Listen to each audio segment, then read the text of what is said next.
లక్ష్మీ నృసింహ పరబ్రహ్మణే నమః.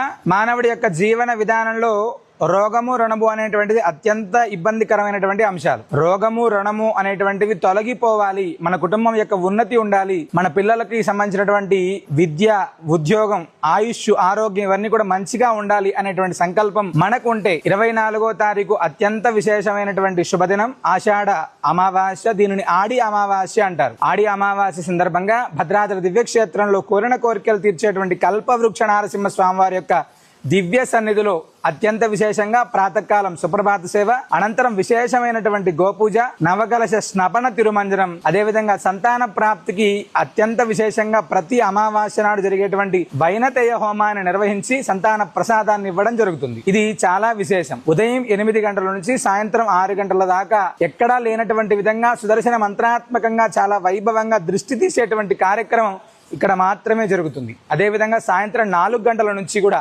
ఆటిజంతో ఇబ్బంది పడుతున్నటువంటి పిల్లలు కావచ్చు, గ్రహ దోషాలతో ఇబ్బంది పడుతున్నటువంటి కుటుంబ సభ్యులు కావచ్చు, రోగ బాధలతోటి రుణ బాధలతో ఉండేటువంటి వాళ్ళు ఎవరైనా కూడా ఇక్కడ జరిగేటువంటి సుదర్శన నారసింహ హోమం, అదేవిధంగా శ్రీ మహాలక్ష్మి హోమం, అష్టముఖ గండబేరుండ జ్వాలా నారసింహ హోమం అత్యంత విశేషం.